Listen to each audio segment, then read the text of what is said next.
The main problem with Descartes' argument for substance dualism is that it relies on what philosophers and linguists call referentially opaque contexts. And it relies on these contexts in a problematic way.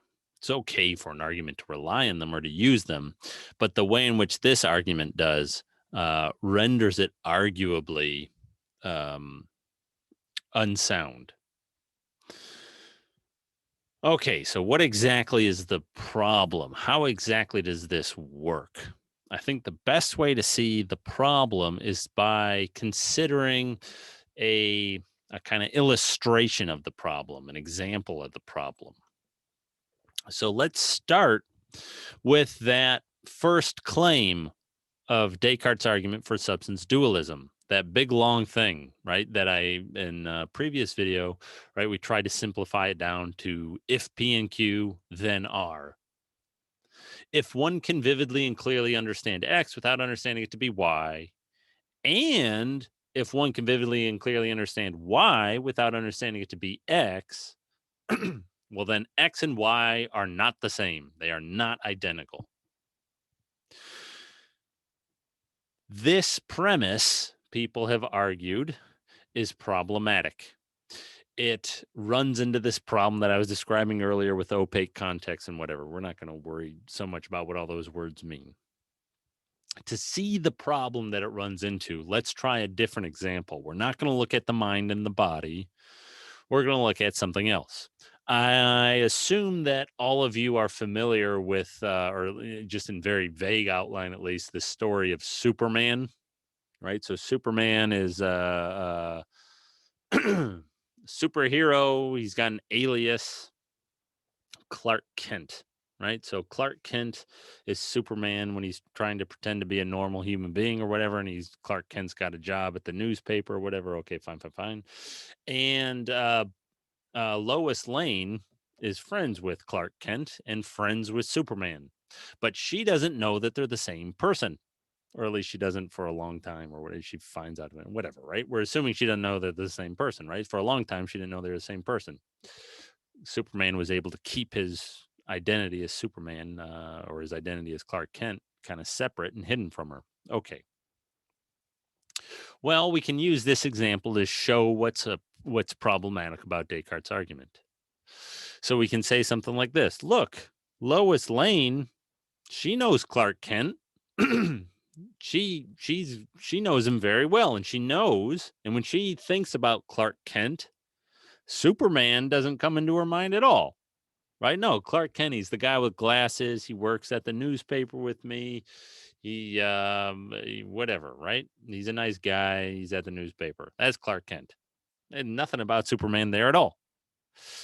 And then Lois Lane can think about Superman, right? And when she thinks about Superman, she thinks about the guy. He doesn't have glasses, but he's got lasers that come out of his eyes, and he wears blue tights and flies around, right? And when she thinks about Superman, Clark Kent doesn't come into her mind at all. Right? She understands who Superman is. Okay, so there's Superman, lasers, super strong, blue tights. She thinks about Clark Kent, guy with the glasses, works at the paper. Not the same, right? She thinks about Clark Kent, doesn't think about Superman. She thinks about Superman, doesn't think about Clark Kent. Well, then, it would seem to follow from this first premise in conjunction with these second and third premises that Superman is not Clark Kent. But that is false. Superman is Clark Kent. It's just that Lois Lane doesn't have this kind of full understanding, right? The referentially opaque context is understanding here. Lois Lane understands Clark Kent not to be Superman, and vice versa, right? It's her belief. You can't just substitute when you have those kinds of contexts. You can't establish really, or it's very hard and tricky to establish anything about the objective facts of things merely on the basis of what somebody believes. Because our beliefs might be all kinds of things, right? Lois Lane believes one thing, she believes another thing. That's not going to have any relevant implications necessarily for what the objective facts are. So she believes certain things about Clark Kent, she believes certain things about Superman. Fine. Nothing about what she believes, however, or understands is going to entail or require that those two things not be identical. She might just be mistaken, right? And so just because I can think of my mind without thinking it to be a body, and I can think of my body without thinking it to be a mind, that doesn't mean that they're not the same thing ultimately. Maybe I just don't have the complete picture. Maybe we just don't have full understanding of the way minds and bodies and everything else work. Maybe if we had the complete picture, just as if Lois Lane had the complete picture, she'd see that those two people are actually identical, the same. Well, maybe if we had the complete picture, we'd see that minds and bodies are identical. Maybe we'd see that actually all material things are really just minds in some way. Some people have claimed things like that. A guy named George Berkeley, he's a little bit after Descartes, thought something like that.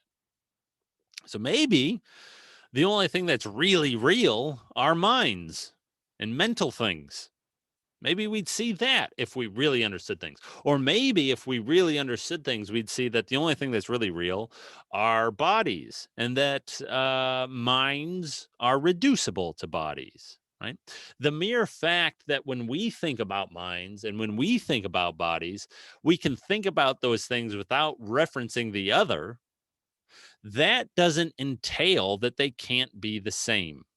That's the main problem that Descartes' argument for substance dualism runs into, at least the one that we looked at. Now, to be clear, this does not mean that substance dualism is false.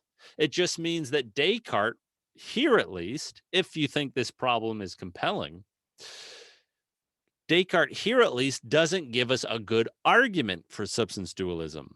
For all that, it might nonetheless be true that there are these two irreducible kinds of things. Maybe the problems raised by the hard problem of consciousness are compelling and give a good reason for becoming a substance dualist. Maybe the other argument that we didn't look at in the sixth meditation, the other argument for substance dualism, gives a better reason. Right. So all we've been looking at is how this particular argument works. And what we have raised is a particular problem for it.